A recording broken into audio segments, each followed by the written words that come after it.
Okay, bismillahirrahmanirrahim. Assalamualaikum warahmatullahi wabarakatuh. Hello everyone, how are you today? Okay, good. Before I start my presentation, let me introduce myself first.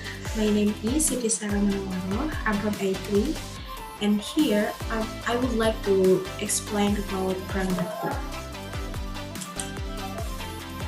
So, welcome to my presentation. Berbicara tentang pragmatic, what is the definition in pragmatic? Definition in pragmatic is understanding the meaning based on the context. Nah, jadi pragmatic ini adalah memahami makna berdasarkan konteksnya. Next, kenapa sih kita harus mempelajari pragmatik atau kenapa sih pragmatik itu ada? Nah, pragmatik itu ada because dictionaries and grammatical meaning cannot cover language over time. Nah, karena makna kamus dan gramatikal ini tidak bisa mengcover bahasa seiring berjalannya waktu. Gitu. Nah, itulah alasan kenapa pragmatik itu ada. Okay, next. Nah, di pragmatik ini ada yang disebut dengan dieksis.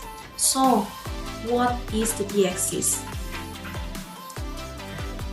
Nah, dieksis ini adalah word or phrases whose reference can move around depending on who is the speaker, the time and place where the language unit is spoken.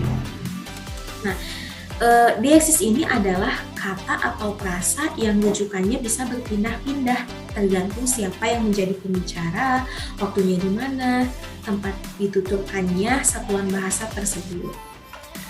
And next. Nah, di dieksis ini ada beberapa tipe gitu.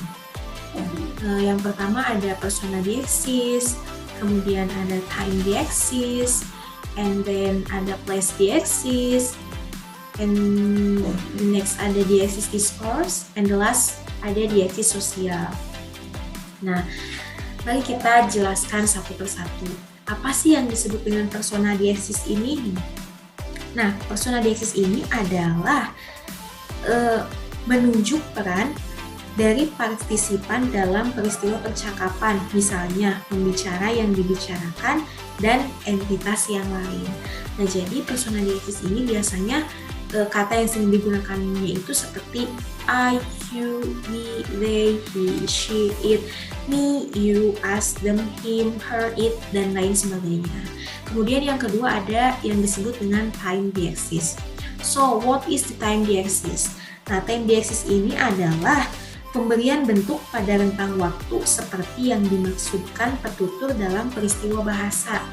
The example, saya membeli buku. Nah, sebenarnya meskipun tanpa keterangan waktu, dalam kalimat tersebut penggunaan dieksis waktu sudah jelas.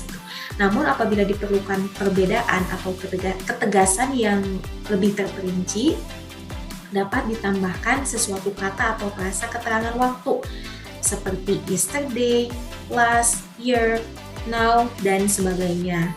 Jadi misalkan dari kata yang tadi, saya membeli buku. Nah, kita bisa tambahkan lagi nih untuk memperjelas. Saya membeli buku kemarin. Nah, itu contohnya. Kemudian yang ketiga ada place dieksis. Apa sih yang dinamakan place dieksis ini?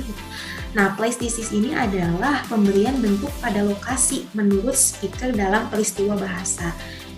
Membedakan antara yang dekat dengan pembicara atau di sini dan yang bukan dekat dengan pembicara atau di sana. Nah, kata yang biasa sering digunakan itu seperti here, that, this.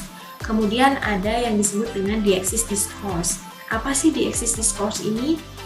Nah, dieksis discourse ini adalah rujukan pada bagian-bagian tertentu dalam wacana yang telah diberikan atau sedang dikembangkan. Nah, jadi dieksis discourse ini biasanya sering disebut dengan wacana dieksis. Contohnya, karena aromanya yang khas, mangga itu banyak dibeli. Nah, jadi nyahnya di sana itu merujuk ke mangga yang disebut. Karena aromanya, nah nyahnya ini merujuk kepada mangga yang disebut.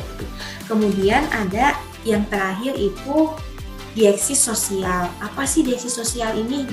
Nah, diesis sosial ini adalah rujukan yang dinyatakan berdasarkan perbedaan kemasyarakatan yang mempengaruhi peran pembicara dan pendengar. Perbedaan ini dapat ditunjukkan dalam pemilihan kata. Misalnya, kata Mr., Sir, Sis, Mrs, dan lain sebagainya.